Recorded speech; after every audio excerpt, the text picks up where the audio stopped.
क्या कोई सोच सकता है कि किसी पूरे के पूरे दर्शन या धर्म का वजूद किसी बड़े ऐतिहासिक युद्ध या विशाल इमारतों के निर्माण पर नहीं, बल्कि हजारों साल पहले लिखी गई बस एक छोटी सी पंक्ति पर निर्भर कर सकता है? सुनने में तो ये बिल्कुल किसी फिल्म की कहानी जैसा लगता है ना? पर ऐतिहासिक और दार्शनिक रूप से ये एकदम वास्तविकता है। आज की हमारी इस गहन चर्चा का विषय ना इसी आश्चर्यजनक तथ्य के इर्द गिर्द घूमता है। और ये बात हमें सच में ये सोचने पर मजबूर करती है कि कैसे विचारों का सिर्फ एक सही ढांचा, मतलब केवल एक सूत्र, पूरे समाज को बिखरने से रोक सकता है। आज हम जिस स्रोत सामग्री का विश्लेषण कर रहे हैं वो इस विचार को बहुत ही गहराई से सामने रखती है। बिल्कुल। तो सबसे पहले स्रोत की बात कर लेते हैं। हमारे पास आज जो स्रोत है वो हाल ही में इंदौर के श्री समवशरण मंदिर में आयोजित आचार्य श्री उमास्वामी द्वे सहस्राब्दी महोत्सव से लिया गया है। हाँ, जहां अमर ग्रंथालय और श्री दिगंबर जैन उदासीन आश्रम ट्रस्ट द्वारा आयोजित एक कार्यक्रम हुआ था। सही कहा। और वहां आदरणीय ब्रह्मचारी अनिल भैया जी ने एक बहुत ही विस्तृत प्रवचन दिया था। हमारा आज का जो ये पूरा विश्लेषण है वह उनके द्वारा की गई तत्वार्थ सूत्र के 7वें अध्याय की व्याख्या पर ही आधारित है। तत्वार्थ सूत्र, जिसे मोक्ष शास्त्र भी कहा जाता है, ये जैन दर्शन के सबसे प्रमुख और आधारभूत ग्रंथों में से एक है। और इस प्रवचन में वक्ता ने ऐतिहासिक संदर्भों और मानव मनोविज्ञान को जोड़कर ना इस ग्रंथ की एक बहुत ही व्यवहारिक तस्वीर पेश की है। बिल्कुल। और आज के इस विश्लेषण से जो सबसे बड़ा आहा मोमेंट निकल कर आता है वो ये है कि आध्यात्मिक गहराई या एक दार्शनिक जीवन जीने के लिए समाज के हर व्यक्ति को अपना घर-बार छोड़कर सन्यासी बनने की कोई आवश्यकता नहीं है। जी, स्रोत स्पष्ट करता है कि एक संतुलित समाज के लिए गृहस्थ और सन्यासी दोनों का अपना एक अलग विज्ञान है। तो चलिए इस चर्चा की शुरुआत उस बिंदु से करते हैं जहां वक्ता ने व्रत या संकल्प लेने की जो एक मनोवैज्ञानिक चुनौती होती है उसका जिक्र किया है। इसे आज के संदर्भ में समझने के लिए एक बड़ा ही मॉडर्न उदाहरण लेते हैं। अच्छा, बताइए। मान लीजिए किसी व्यक्ति ने अपनी पुरानी कंपनी से इस्तीफा दे दिया है। उसने सबको विदाई पार्टी भी दे दी, लेकिन घर पर बैठकर वो अभी भी लगातार अपनी पुरानी कंपनी के सिस्टम को याद कर रहा है। मतलब वो ईमेल्स चेक करने की कोशिश कर रहा है? हाँ, ईमेल्स चेक कर रहा है और तनाव ले रहा है कि अरे उस प्रोजेक्ट का क्या हुआ होगा। मतलब वो शारीरिक रूप से तो बाहर आ गया है, लेकिन उसका दिमाग उसी पुरानी कुर्सी पर अटका हुआ है। अरे वाह, ये एक बहुत ही सटीक एनालॉजी है। प्रवचन में इसी मनोवैज्ञानिक अवस्था को हजारों साल पहले रचे गए तत्वार्थ सूत्र के 18वें सूत्र के माध्यम से समझाया गया है। 18वां सूत्र, जी, जिसमें कहा गया है निश्चल्य व्रति। इसका सीधा सा अर्थ ये बताया गया है कि जो व्यक्ति व्रत या संकल्प ले रहा है उसका मन शल्य से पूरी तरह मुक्त होना चाहिए। शल्य से मुक्त?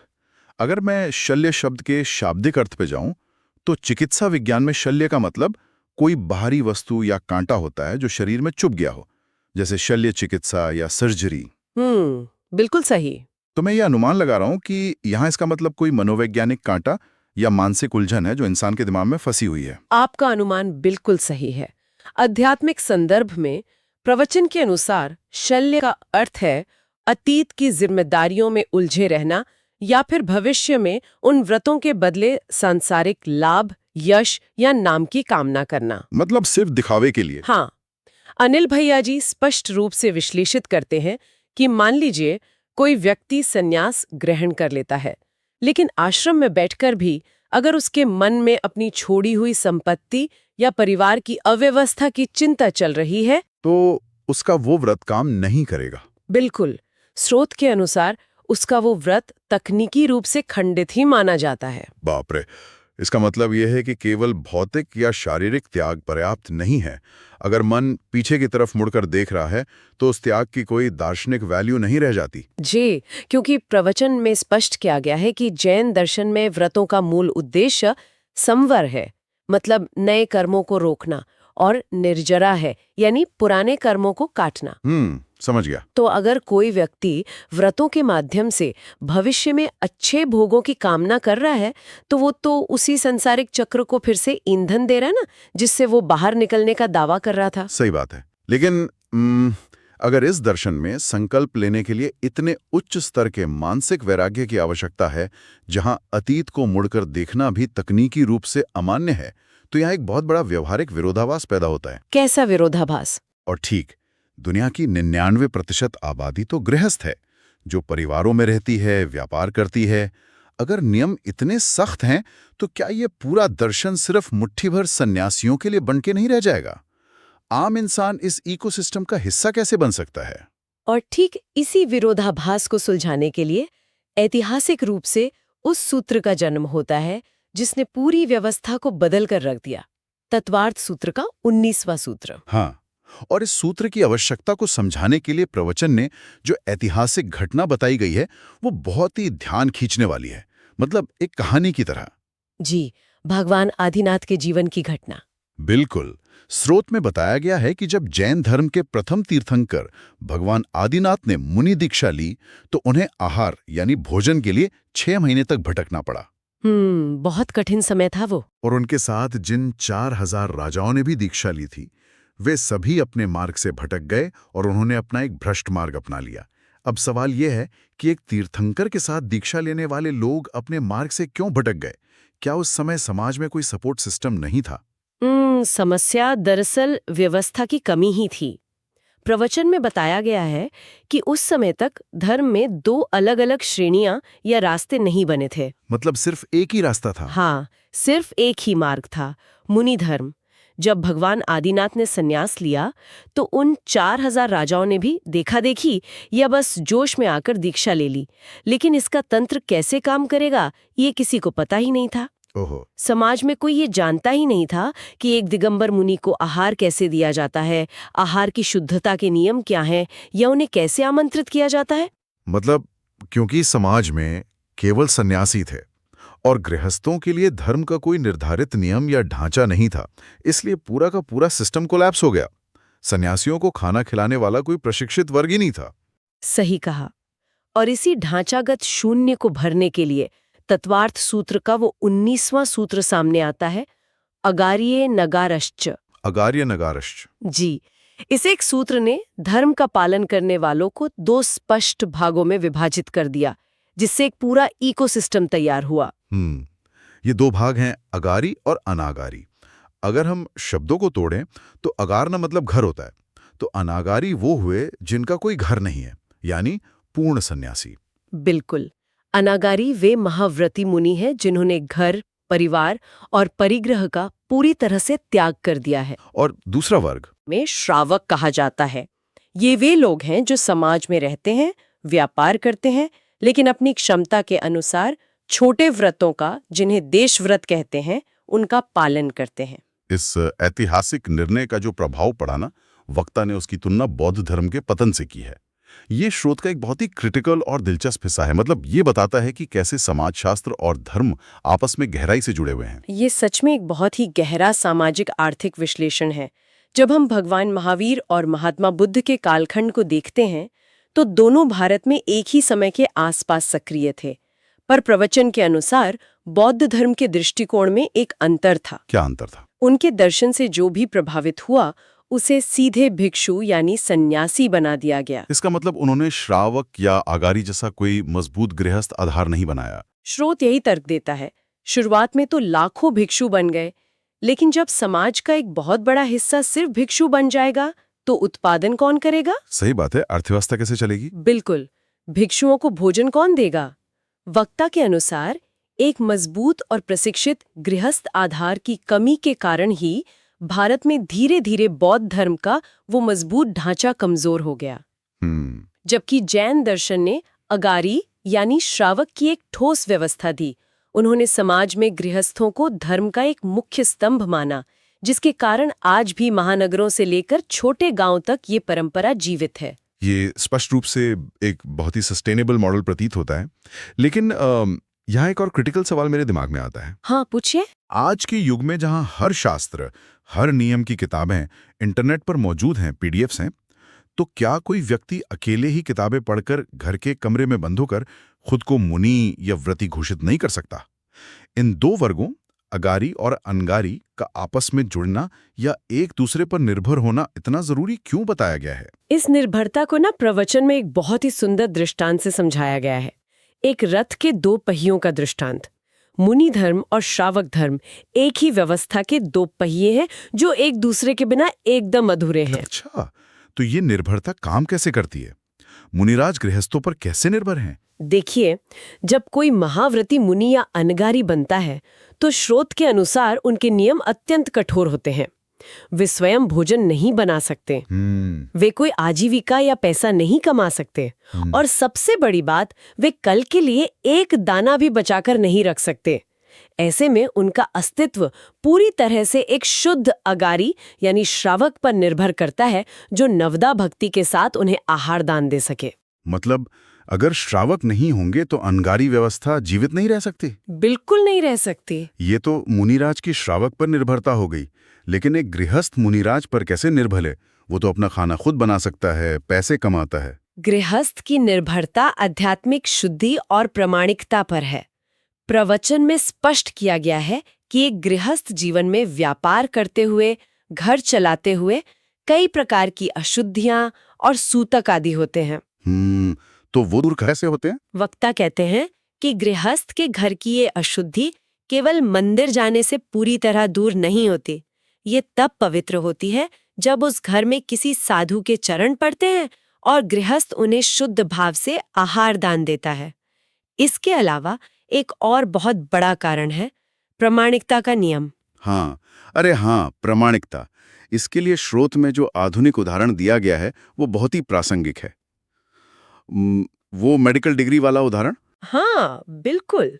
वक्ता समझाते हैं कि मान लीजिए कोई व्यक्ति मेडिकल की सारी किताबें घर पे पढ़ ले, उसे शरीर रचना विज्ञान का पूरा ज्ञान हो जाए। ठीक है। फिर वो एक प्रिंटर से खुद की एक MBBS की डिग्री छापे और क्लिनिक खोलकर बैठ जाए। क्या समाज उसे डॉक्टर मानेगा? कभी नहीं। तकनीकी और कानूनी रूप से वो एक अपराधी माना जाएगा, क्योंकि उसके पास किसी अधिकृत संस्था या मेडिकल बोर्ड का प्रमाण पत्र तो है ही नहीं। ठीक है। ठीक इसी तर्क को दर्शन में लागू किया गया है। कोई व्यक्ति खुद से किताबें पढ़कर ये घोषणा नहीं कर सकता कि मैं आज से व्रती हूँ या मैं सन्यासी हूँ। मतलब एक वैलिडेशन चाहिए। जी।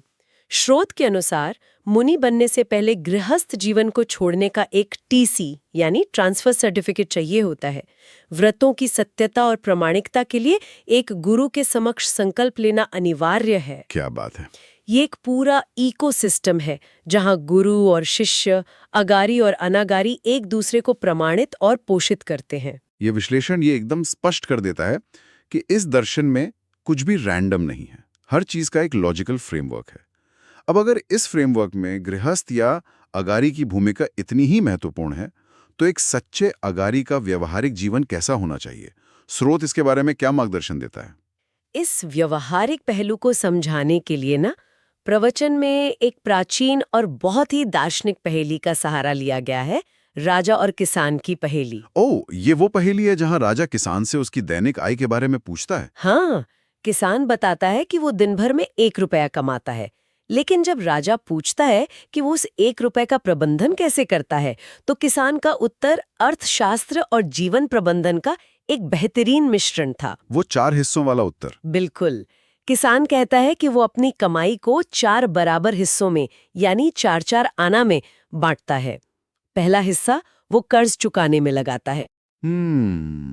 अगर हम इसे डिकोड करें तो कर्ज चुकाने का मतलब है अपने माता पिता पर खर्च करना, क्योंकि उन्होंने उसे पाल पोस कर बड़ा किया है ना? एकदम सही। और दूसरा हिस्सा वो उधार देने में लगाता है। ये हो गया अपने बच्चों की शिक्षा और परवरिश पर खर्च करना, जो भविष्य में एक तरह का निवेश या उधार है। जी। तीसरा हिस्सा वो कुएं में डाल देता है। कुएं में डालना। इसका मतलब दान और परोपकार से है, जिसे करके भूल जाना चाहिए। नेकी कर, दरिया में डाल। बिल्कुल सही विश्लेषण है। कुएं में डालने का अर्थ है धर्म, दान पुण्य और समाज सेवा में निस्वार्थ भाव से धन का उपयोग करना। और चौथा हिस्सा वो अपने पेट में डालता है, जो स्वयं और पत्नी के भरण पोषण के लिए है। ये तो एक बहुत ही संतुलित गृहस्थ की आचार संहिता है ना? लेकिन यहाँ प्रवचन में वर्तमान समय की एक बहुत ही तार्किक आलोचना की गई है। वक्ता ने इस युग को अवसर्पिणी काल कहा है। अवसर्पिणी काल।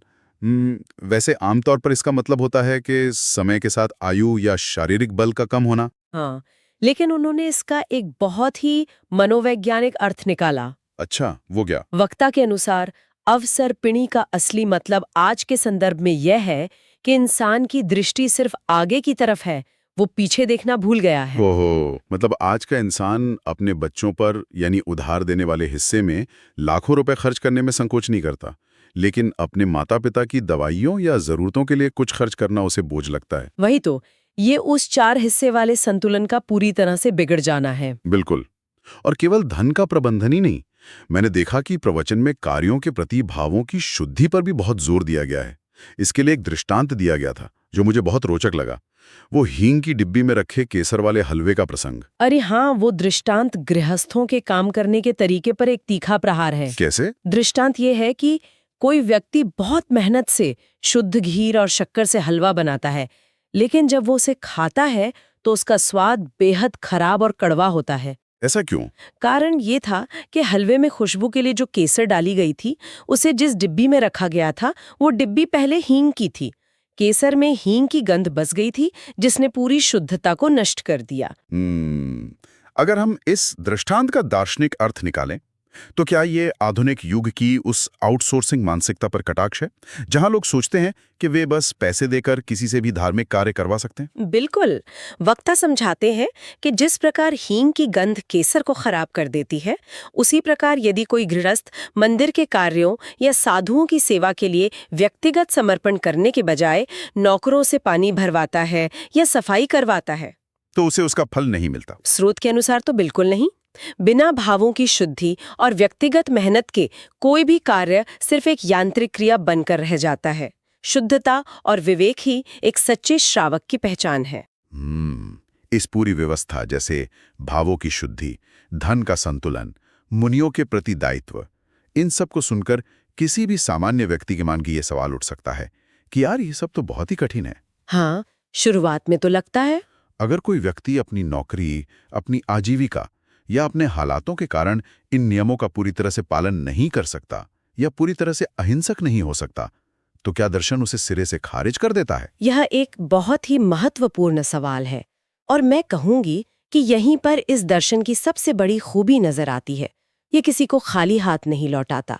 प्रवचन में इसका एक बहुत ही तार्किक समाधान दिया गया है, जिसे अणुव्रत कहा जाता है। अणुव्रत मतलब छोटे या आंशिक व्रत? जी, और इसे समझाने के लिए एक मछुआरे की कहानी का संदर्भ दिया गया है। सोचिए, जब कोई मछुआरा जिसका पेशा ही जीव हत्या है किसी आचार्य के पास जाता है, तो आचार्य का रवैया क्या होता है? क्या वो उसे डांटकर भगा देते हैं कि तुम्हारी आजीविका तो पापपूर्ण है? बिल्कुल नहीं। आचार्य उसे यह कहकर नहीं भगाते कि वो कभी मोक्ष मार्ग पर नहीं चल सकता।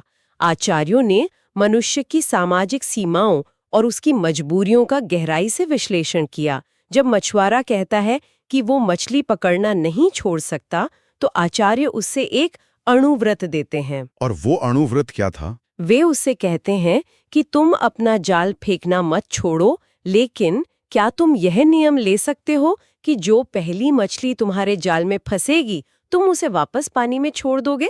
वाओ, मतलब पहली मछली को जीवन दान। ये पूरी तरह से अहिंसक होना नहीं है, लेकिन ये क्रूरता पर एक छोटी सी सीमा लगाना जरूर है। बिल्कुल। वक्ता बताते हैं कि आचार्यों ने उत्तर व्रत या अणुव्रत का यह रास्ता इसलिए बनाया ताकि हर व्यक्ति अपनी मर्यादा और अपनी क्षमता के भीतर रहते हुए धर्म की ओर एक कदम बढ़ा सके। एक क्रमिक विकास। जी, जैसे किसी व्यक्ति को सीधे एक जंगली घोड़े पर सवारी करने के लिए नहीं बिठाया जाता ना, बल्कि पहले उसे एक सुरक्षित और नियंत्रित माहौल में प्रशिक्षण दिया जाता है। अणुव्रत उसी दार्शनिक प्रशिक्षण का हिस्सा है। ये विश्लेषण बहुत ही राहत देने वाला है। इसका अर्थ ये निकलता है कि आध्यात्मिक या दार्शनिक विकास का मतलब रातों रात परफेक्शन हासिल करना या एकदम सिद्ध पुरुष बन जाना नहीं है। यह दर्शन स्वीकार करता है कि मानव स्वभाव और परिस्थितियां जटिल हैं। सही बात है। और यहीं पर आज के इस गहन विश्लेषण से एक नया और बहुत ही प्रासंगिक विचार जन्म लेता है। श्रोताओं के लिए ये सोचना सच में दिलचस्प होगा कि क्या हम इस अणुव्रत या माइक्रोवाउस के सिद्धांत को सिर्फ व्यक्तिगत आध्यात्म तक सीमित रखने के बजाय आज की बड़ी वैश्विक और सामाजिक समस्याओं पर लागू कर सकते हैं। ओ, जैसे जलवायु परिवर्तन या फिर जो आजकल डिजिटल एडिक्शन है। बिल्कुल। मान लीजिए कोई व्यक्ति पूरी तरह से कार्बन न्यूट्रल जीवन ना जी सके या अपना स्मार्टफोन पूरी तरह ना छोड़ सके, लेकिन क्या वह अपना स्वयं का कोई अणुव्रत ले सकता है? जैसे सप्ताह में एक दिन किसी खास गैजेट का उपयोग न करना। हाँ, या अपने उपभोग में एक छोटी सी सीमा तय करना जो उसकी अपनी पहली मछली छोड़ने के बराबर हो। ये तो बहुत ही गहरा विचार है। ये ग्रंथ और ये प्रवचन हमें यही सोचने पर विवश करता है कि पूर्णता या परफेक्शन की प्रतीक्षा करने के बजाय आज की वो छोटी सी शुरुआत क्या हो सकती है। इसी विचारोत्तेजक प्रश्न के साथ हम आज की इस गहन चर्चा को यहीं समाप्त करते हैं। स्रोत सामग्रियों के ऐसे ही नए और गहरे अर्थों के साथ फिर मिलेंगे।